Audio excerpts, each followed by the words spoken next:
lumière que nos cœurs contemplent, la lumière que nos cœurs contemplent.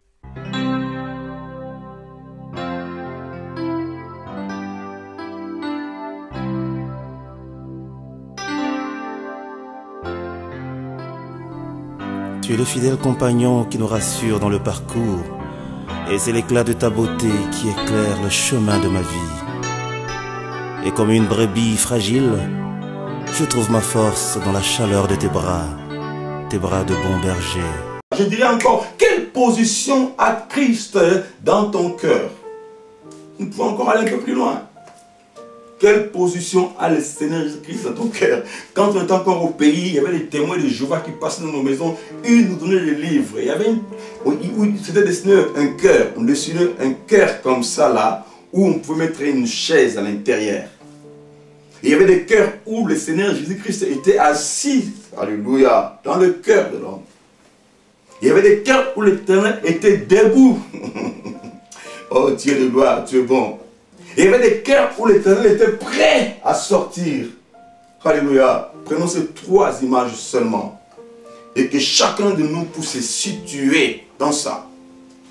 Quelle position a le Seigneur Jésus-Christ dans ton cœur? Est-ce que le Seigneur est assis, il est debout ou il est prêt à sortir? Alléluia.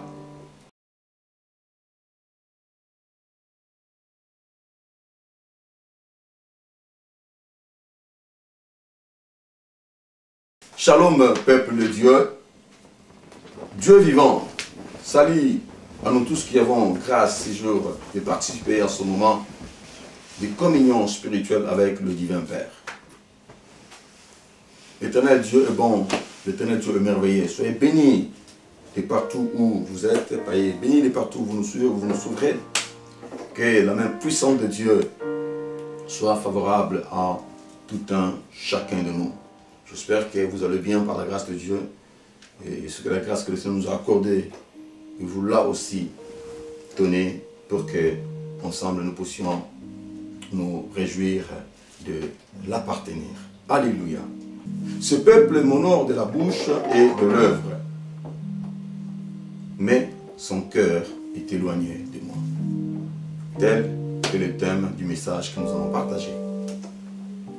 Tiré du livre d'Ésaïe dans le chapitre 29 au verset 13 jusqu'au verset 16. C'est là où se trouve notre message. Mais j'aimerais que nous puissions lire deux portions de l'écriture. Mais disons d'abord, c'est ici, là où se situe notre thème. Donc nous avons dit Ésaïe chapitre 29, verset 13 à 16. Nous lisons la parole. Le Seigneur dit, quand ce peuple s'approche de moi, il m'honore de la bouche et des lèvres, mais son cœur est éloigné de moi. Et la crainte qu'il a de moi n'est qu'un précepte des traditions humaines. C'est pourquoi je frapperai encore ce peuple par des prodiges, des miracles. Et la sagesse de ces sages périra. Et l'intelligence de ces hommes intelligents disparaîtra. Malheur à ceux qui cachent leurs desseins pour les dérober à l'Éternel, qui font leurs œuvres dans les ténèbres et qui disent, qui nous voit, qui nous connaît, quelle perversité est la vôtre. Le potier doit-il être considéré comme de l'argile pour que l'ouvrage dise de l'ouvrier, il ne m'a point fait. Pour que le vase dise du potier, il n'a point d'intelligence. Alléluia. La parole du Seigneur. Dieu est bon. Dieu est merveilleux. J'aimerais que nous puissions aussi lire Matthieu, au chapitre 15, à partir du verset 7. Nous lirons du verset 7 jusqu'au verset 20. L'Éternel est bon, l'Éternel est merveilleux. Hypocrite, Ésaïe avait bien prophétisé sur vous quand il disait, ce peuple m'honore de lèvres, mais son cœur est éloigné de moi. C'est en vain qu'il m'honore, en enseignant des préceptes qui sont des commandements d'hommes.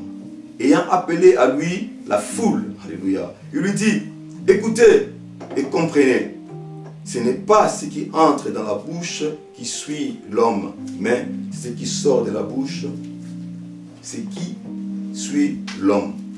Alors ses disciples s'approchèrent et lui dirent, sais-tu que les pharisiens ont été scandalisés des paroles qu'ils ont entendues? Il répondit, toute plante que n'a pas plantée mon Père Céleste sera déracinée. Laissez-le, ce sont les aveugles qui conduisent des aveugles. Si un aveugle conduit un aveugle, ils tomberont tous deux dans une fosse. Pierre, prenant la parole, lui dit, explique-nous cette parabole. Et Jésus dit, vous aussi, êtes-vous encore sans intelligence? Ne comprenez-vous pas que tout ce qui entre dans la bouche va dans le ventre, puis est jeté dans le lieu secret? Mais ce qui sort de la bouche vient du cœur. Et c'est ce qui suit l'homme. Car c'est du cœur que viennent les mauvaises pensées, le meurtre, les adultères, les débauches, les vols, les faux témoignages, les calomnies. Voilà les choses qui suivent l'homme. Mais manger sans être lavé les mains, cela ne suit point l'homme. Alléluia. Voilà la parole du Seigneur. Nous allons nous entretenir un peu pendant ces quelques temps par rapport à ces sujets et à ces deux passages de l'écriture. Bien-aimé le Seigneur, ici est une remarque et un reproche que fait l'Éternel Dieu à son peuple. Et une remarque est l'action de remarquer quelque chose. Et faire une remarque a pour but d'attirer l'attention ou faire comprendre, conscientiser, rappeler, voire ramener une personne à la raison. C'est ça, une remarque. Et un reproche sert à inspirer la honte ou le regret. Le reproche est un blâme que l'on fait à une personne pour le corriger. On ne fait pas le blâme ou le reproche pour pouvoir faire mal. Non, non, non. Le but d'un blâme, c'est pour pouvoir aider la personne à revenir à lui et à faire le bien. Bref, le but du remarque de reproche n'est pas pour pouvoir condamner une personne. Ce n'est pas pour le punir. On reproche à une personne pour lui montrer, alléluia, ce qu'il aurait fait de mauvais, afin qu'il puisse arranger, afin qu'il puisse réparer. Les reproches sont faits, le blâme est fait pour que l'homme puisse comprendre et prendre alors conscience, alors une bonne conscience. C'est un peu ça, bien le Seigneur. Ici, c'était une remarque, un reproche que Dieu va faire à son peuple. Bien-aimé dans le Seigneur. Et ici, là, ce n'est pas n'importe qui parle. C'est l'Éternel, le Dieu lui-même qui a fait cette remarque. Ce Dieu qui a fait ce reproche. Ce n'est pas le prophète Ésaïe. C'est Dieu qui parle à son prophète. Dieu va dire à Ésaïe, tu ne connais pas ce peuple. Toi, tu regardes ce qui frappe à l'œil. Tu te limites à ces niveaux-là. Moi, je suis l'Éternel Dieu. Je sonde, le cœur et le rein. Je connais ce peuple. C'est moi qui l'ai créé. C'est moi qui l'ai choisi, afin qu'il soit mon partage. C'est moi qui l'ai choisi. Je les ai délivrés. Alléluia. Je les ai choisis parmi beaucoup de nations pour qu'ils m'appartiennent, pour qu'ils soient à moi. Je me suis manifesté au milieu de ce peuple. Je me suis révélé à eux. Mais voilà en retour comment est-ce que ce peuple est en train de se comporter. Quand ils s'approchent de moi, c'est du bout de l'œuvre qu'ils le font. Alléluia. Bien-aimé Seigneur, Dieu va parler pour un peuple qu'il a acquis. Dieu va reprocher un peuple pour qui il s'est poumonné, il s'est manifesté d'une façon extraordinaire. Il s'agit d'Israël, bien le Seigneur. Ils étaient en captivité. Mais le Seigneur s'est manifesté puissamment. Il les a délivrés. Il a marché avec eux. Ils sont venus devant la mer Rouge. Ils ne pouvaient rien faire. Dieu a fait que la mer se séparait en deux. Ils ont traversé à pied sec. Ce n'est pas n'importe quel peuple. C'est un peuple pour qui Dieu s'est donné. Dieu les a pris en main propre. Il a marché avec ce peuple. Alléluia. Mais là, il est arrivé que ce peuple a commencé à tanguer. Ce peuple pouvait faire n'importe quoi.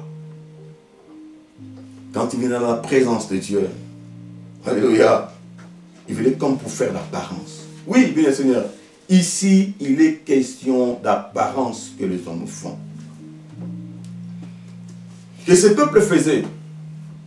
Et aujourd'hui, cette parole nous est adressée.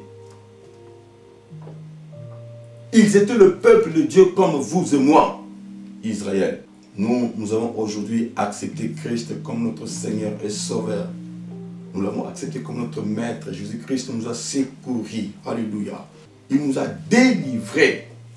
Il nous a sauvés. Nous sommes son peuple. Nous sommes l'église de Dieu vivant. Les hommes et les femmes que Dieu a secourus. Les hommes et les femmes que Christ a rachetés au prix de son sang. Et aujourd'hui, cette parole nous est annoncée aussi. L'Éternel vient nous parler aujourd'hui de la sorte. Bien-aimés dans le Seigneur, pourquoi nous cherchons à paraître devant le Seigneur? Pourquoi nous pouvons faire semblant devant le Seigneur? Pour qui nous prenons l'Éternel de Dieu?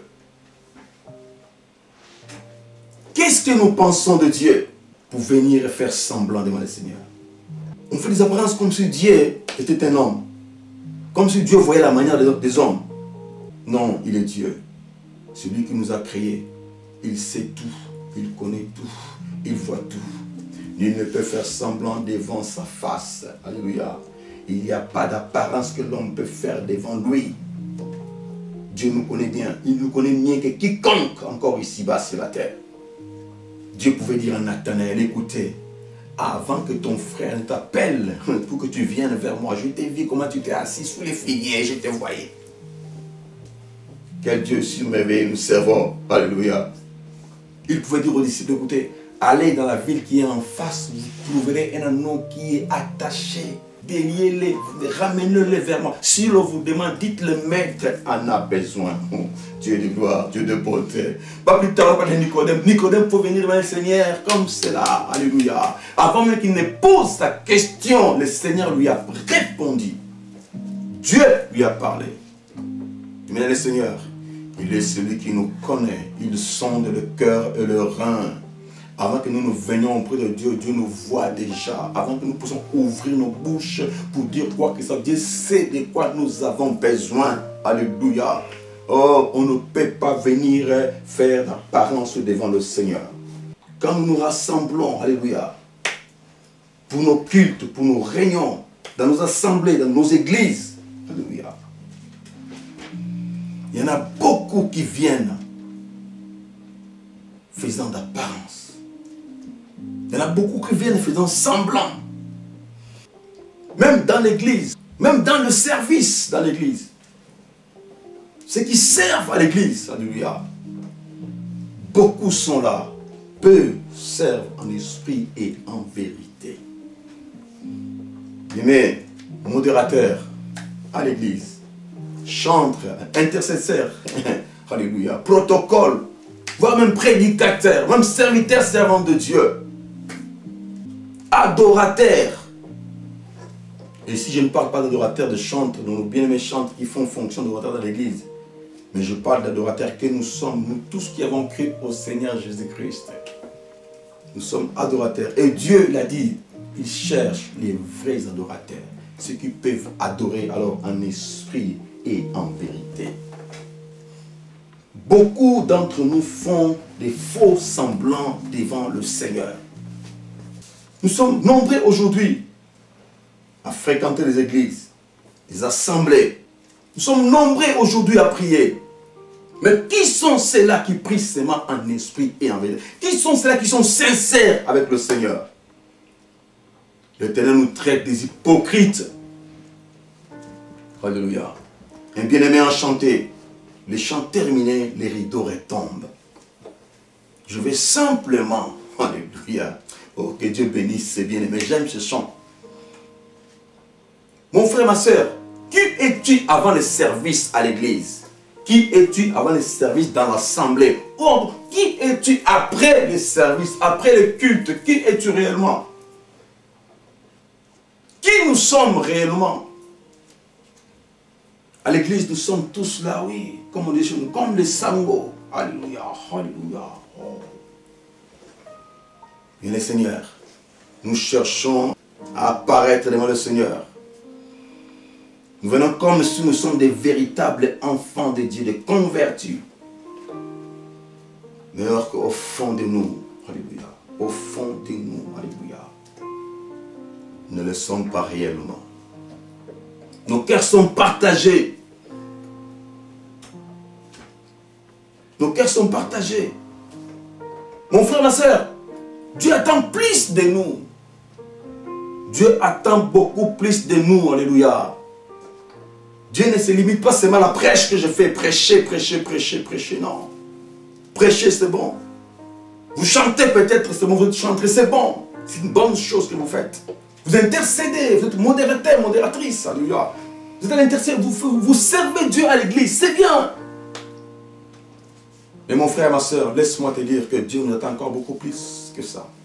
Dieu attend encore beaucoup plus que ce que nous pouvons manifester au vu des gens, en présence de gens. Alléluia. Ce que Dieu veut dans le secret, dans notre intimité. Comment est-ce que nous vivons? Comment est-ce qu'on vit? Est-ce que nos cœurs sont-ils disponibles pour le Seigneur? Est-ce que nos cœurs sont disposés pour le Seigneur? Ou ce ne sont que des formalités que nous faisons pour que les pasteurs puissent me voir? Pour que l'homme de Dieu puisse me voir. Alléluia. C'est de nos cœurs que l'Éternel Dieu a besoin. C'est de nos cœurs que Dieu a besoin. Sous quelle motivation sers-tu l'Éternel? Sous quelle motivation tu sers à l'église? C'est parce qu'après les cultes, le pasteur va te donner quelque chose. Mon Dieu, mon roi. Quelle est ta motivation quand tu viens dans la présence de Dieu? Même quand tu prêches, quand tu chantes, quand tu intercèdes. Quelle est ta motivation? Pourquoi tu le fais? Tu le fais par amour de Christ, parce que tu aimes Christ, parce que Christ est dans ton cœur, parce que Christ vit dans ton cœur? Ou tu le fais pour attirer l'attention des gens? Oh, alléluia. Mais tout cela pour gagner quoi? J'avais partagé il y a quelques jours encore ici. Au lieu d'attirer l'attention des hommes, attire plutôt la faveur de Dieu qui peut tout te donner. Alléluia. Nous sommes là, bien cherchant à attirer l'attention des gens.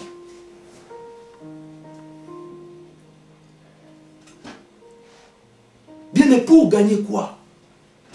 Qu'est-ce que l'homme peut te donner? De louanges, des honneurs. Alléluia. Des éloges. Nous n'attendons pas ça des hommes. Alléluia. S'il faut attendre quoi que ce soit, c'est auprès du Seigneur que nous pouvons attendre toutes choses. On attend tout de Dieu, bien dans le Seigneur. Celui que nous savons. C'est à lui que nous avons cru. Nous n'avons pas cru au nom d'une personne. On n'a pas cru au nom d'une communauté, d'une église, de quoi que ce soit. Nous avons cru au nom du Seigneur Jésus-Christ. Et quand nous venons au service, nous venons pour servir l'Éternel Jésus-Christ. Alors, nous devons le servir avec tout notre cœur. Son peuple s'approche de moi du bout de l'œuvre. Seulement en parole. Alléluia. Et ce qu'ils peuvent dire. Mais au fond d'eux, dans leur cœur, je n'y ai pas. Je n'y suis pas. Dans leur cœur, je n'y ai pas. Mon frère, ma soeur, l'Éternel nous parle aujourd'hui. Alléluia. Chacun de nous se connaît, oui, chacun de nous se connaît. Nous pouvons apparaître, nous pouvons être, il faut faire de faux semblants, mais en réalité, en vérité, oui, en vérité, chacun de nous se connaît. Puisque tu ne peux pas te mentir et tu ne peux pas mentir à Dieu. Si nous faisons de faux semblants, nous nous mentons nous-mêmes et nous mentons aux hommes, mais pas à Dieu. L'Éternel Dieu sait tout. L'Éternel Dieu voit tout. L'Éternel Dieu connaît tout. Alléluia. Oh, que le Seigneur est bon. Bien-aimés en Christ, les gens n'ont plus la crainte de Dieu. Il n'y a pas la crainte de Dieu dans le cœur des gens. Alléluia. Nous avons lu, voyons encore cette parole. Alléluia. Christ lui-même, Jésus va dire, hypocrite. Ésaïe avait bien prophétisé sur vous quand tu l'as dit. Ce peuple est mon or de lèvres, mais son cœur est éloigné de moi. Nous pouvons dire que non, là c'était l'Ancien Testament, c'était Dieu a fait une reproche aux enfants d'Israël et cela ne pouvait pas nous intéresser. Non, là c'est le Christ qui va dire. Quand le Seigneur lui-même est venu, alléluia, il pouvait déclarer ces choses. Et il a dit clairement, hypocrite. Race de vipères. Vous embellissez ce qui est extérieur. Vous embellissez l'extérieur. Alléluia. Mais au-dedans de vous, qu'est-ce qu'il y a? Mon frère, ma soeur, Dieu est celui qui sonde le cœur et le rein. Et c'est de nos cœurs que l'Éternel Dieu a besoin. Dieu veut régner dans nos cœurs. Oh, mon frère, ma soeur, je ne sais pas, dans ton cœur, il y a combien de compartiments? Il y a combien de compartiments dans ton cœur? Et combien sont pour le Seigneur? Et oh, combien sont pour le Seigneur? Est-ce que tu sers Dieu de tout ton cœur? De toute ta force? Alléluia. Et de toute ton âme? C'est ce que l'Éternel Dieu attend de nous. Il dit la parole, mon fils, donne-moi ton cœur. Donne-moi ton cœur, mon fils. C'est de ton cœur que j'ai besoin.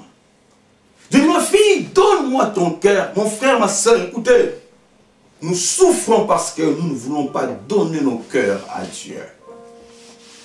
Mon frère, écoute, tu souffres, ma soeur, tu souffres parce que tu ne veux pas donner ton cœur à Christ. Tu ne veux pas que Christ puisse s'asseoir dans ton cœur. Alléluia. Je dirais encore, quelle position a Christ dans ton cœur? Nous pouvons encore aller un peu plus loin. Quelle position a le Seigneur Jésus-Christ dans ton cœur? Quand on était encore au pays, il y avait les témoins de Jéhovah qui passaient dans nos maisons. Ils nous donnaient des livres. Il y avait c'était dessiné un cœur. On dessinait un cœur comme ça là, où on pouvait mettre une chaise à l'intérieur. Il y avait des cœurs où le Seigneur Jésus-Christ était assis, alléluia, dans le cœur de l'homme. Il y avait des cœurs où l'Éternel était debout. Oh Dieu de gloire, tu es bon. Il y avait des cœurs où l'Éternel était prêt à sortir. Alléluia. Prenons ces trois images seulement. Et que chacun de nous puisse se situer dans ça. Quelle position a le Seigneur Jésus-Christ dans ton cœur? Est-ce que le Seigneur est assis, il est debout ou il est prêt à sortir? Alléluia. Bien-aimés dans le Seigneur, nous devons comprendre ces choses. Et le Seigneur va dire, c'est en vain qu'il m'honore en enseignant des préceptes qui sont les commandements des hommes. Le peuple de Dieu a oublié la parole de Dieu. On a mis la parole de Dieu à côté. Alléluia. Des fois, bon, nous sommes en train de mélanger les choses. Alléluia. Dans les églises aujourd'hui, on parle plus d'adi, adi. Dans l'église, les règlements de l'église ont dit, les règlements de notre groupe a dit ceci. Non, nous devons... Écoutez bien le Seigneur, où est la place de la parole de Dieu? Où est la place de la parole de Dieu dans l'église? Où est la place de la parole de Dieu dans nos cœurs? Nous devons en premier lieu privilégier la parole de Dieu. tout le règlement que nous pouvons faire, tout ce que Daddy peut dire, si cela n'est pas en conformité avec la parole de Dieu, nous le mettons à côté. D'abord la parole. D'abord la parole. D'abord la parole. C'est en vain qu'il m'honore. En vain qu'il m'honore. C'est avec les paroles. Si on aime l'adoration, on va adorer. Avec la musique, avec le chant. Écoutez, nous disons de belles paroles. Nous récitons de belles paroles. Souvent des paroles de psaumes. Alléluia. Non, ce n'est pas ça l'adoration. Ça, ce sont des hommes qui ont vu la main de Dieu. Ils ont témoigné, ils ont écrit cela. Nous devons nous aussi écrire Alléluia avec le Seigneur. Nous voulons nous aussi écrire Alléluia avec le Seigneur. Comment est-ce que tu adores le Seigneur? Tu adores le Seigneur avec tes propres mots ou tu adores avec les mots que tu empruntes? Parce qu'il est écrit et que tu le dis, tu ne le manifestes pas. Non. Si ce n'est pas une chose que tu vis toi-même, ça ne sert à rien. Oui, tu peux citer une parole de Dieu si tu l'as. Oui, c'est une parole de la Bible. Oui, si tu l'as vécu toi aussi, tu peux le faire. Nous devons être des témoignages vivants. Nous devons témoigner les oracles de Dieu, le merveille de Dieu. Ce que Dieu a fait avec Israël, il le fait encore aujourd'hui. Car le temps des miracles n'est pas encore passé. Alléluia. Les miracles sont encore possibles aujourd'hui. Mais pourquoi nous ne faisons pas les miracles dans l'église aujourd'hui? Les miracles sont venus à fabriquer. Les miracles sont fabriqués. Alléluia. Dieu n'a pas changé. Il est le même. Il était, il est, il sera. Il a agi, il agit et il agira. Le temps des miracles n'est pas passé. Oui, Dieu agit encore. Il y a des hommes qui expérimentent la puissance de Dieu et qui peuvent témoigner. Nous avons expérimenté la puissance des miracles de Dieu et nous pouvons témoigner. Ma soeur, tu peux témoigner. Mon frère, tu peux témoigner. Peu importe ce que tu vis, peu importe ce que tu es, peu importe ce que tu as. Puisque tu fais partie de la famille de Dieu, le miracle est pour toi. Cela est possible. Cela est possible. Mais seulement, il faut donner ton cœur à Dieu. Il faut donner ton cœur à Dieu. Il faut donner le cœur à Dieu. Écoutez, il dit, la crainte qu'il a de moi, au lieu d'enseigner le commandement de Dieu, au lieu d'enseigner la parole de Dieu, nous sommes en train d'enseigner le commandement d'homme. Voilà, à l'église aujourd'hui, on est même en train de donner la sociologie. Alléluia. On est en train d'enseigner les savoir-vivre dans l'église de Dieu. Mais écoutez, bien Seigneur, si on a besoin de toutes choses, c'est à l'école que nous devons apprendre. À l'église, nous venons apprendre la vie de Christ. Alléluia. Un enfant de Dieu, celui qui est né de nouveau, on ne va pas pour pouvoir lui apprendre encore comment il veut respecter son frère, respecter sa sœur, respecter les parents, respecter les monde. Non, on ne peut pas t'apprendre ça. Une personne qui est née de nouveau, une personne qui est née en Christ, a une nouvelle vie. Il a Christ comme modèle de vie. Il se comporte comme Christ. Nous allons prêcher ici comme le Seigneur Jésus, à la manière de Christ Jésus. Une personne qui est née de nouveau, une personne qui est à l'église, doit se conformer au Seigneur Jésus-Christ. Et une telle personne qui est née de nouveau, il n'a pas besoin qu'on lui enseigne. Alléluia. Pour moi, la sociologie, je ne sais quoi encore. Je ne sais pas comment vous l'appelez ici. Non. Une personne qui est née en Christ craint Dieu. Il respecte tout. C'est une personne qui est simple, humble. Alléluia. Nous avons aussi partagé. Alléluia. La simplicité va t'éviter des complications. Si on est en Christ, on est simple. Une personne simple, c'est une personne qui prend Christ comme modèle. Il vit comme le Seigneur Jésus-Christ. Il respecte les règles. Il respecte les commandements. Il respecte les principes. Il respecte tout ce qui est dit, tout ce qui est écrit. Alléluia. Mon frère, ma soeur, comment est-ce que tu vis ta vie chrétienne? Comment est-ce que tu vis avec le Seigneur? Est-ce que le Seigneur a plein pouvoir dans ton cœur? C'est lui qui t'aide à décider quand tu prends des décisions pour tout ce que tu fais. Est-ce que tu arrives à consulter le Seigneur? Ce que tu fais, tu le fais sous l'inspiration, car il est écrit, poussé par l'Esprit de Dieu, les hommes ont parlé de la part du Seigneur. Et c'est aussi poussé par l'Esprit de Dieu que les hommes agissent. Alléluia. Nous avons toujours prié, Seigneur, que nous ne fassons rien de nous-mêmes. Conduis-nous, dirige-nous, nous nous confions en toi, Seigneur, fais de nous ce que tu veux. Telles doivent être nos prières, alléluia. Nous confier entre nos mains, Seigneur, que Christ puisse prendre le règne de nos cœurs, dans nos vies. Que Jésus-Christ puisse régner. Je disais, quelle est la place du Seigneur Jésus-Christ dans ton cœur? Quelle place occupe le Seigneur Jésus-Christ dans ton cœur? Que Dieu vous bénisse. Alléluia. Le Seigneur est bon. Le Seigneur est merveilleux. J'aimerais que nous puissions prier pour ces quelques paroles que nous avons écoutées. J'aimerais que vous priez, mon frère. J'aimerais que vous priez, ma soeur. Alléluia.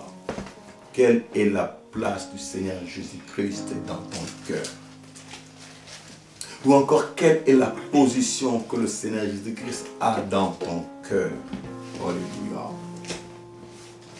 Est-ce que le Seigneur est assis dans ton cœur pour pouvoir prendre le règne, le contrôle de ta vie?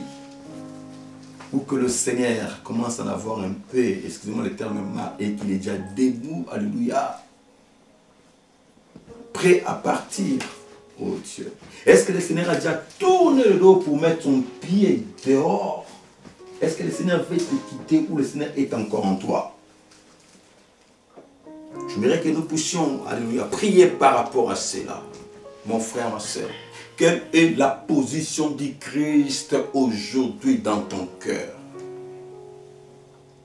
Position ni nzambe azana mo katengo ovanda na katengo tema na yo nzamba avanda na motema imta konzaka bomo na yo imta konzaka yo imta musaka yo imta dirija orientaka yo nzamba za kovanda na motema na yo ton nzambe ici alembi déjà a telemi na ye. Alléluia. Alembi avanda alembi a telemi na ye azotala azla siko bongwana. Il attend de voir si tu vas changer ou pas. Alléluia. Mon Dieu, mon roi, mon Seigneur, mon sauveur. Est-ce que le Seigneur ne peut plus et qu'il est en train de chercher de sortir dans ton cœur? Aussi, de toute façon, s'il y a l'un de ces cas en toi, s'il y a l'un de ces cas en vous, il est possible que l'Éternel puisse encore s'asseoir dans votre cœur.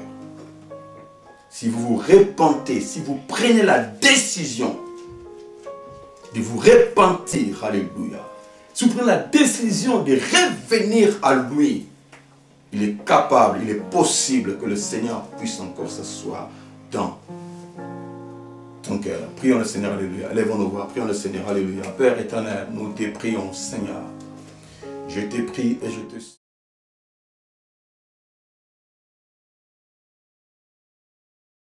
La lumière que nos cœurs contemplent, la lumière que nos cœurs contemplent.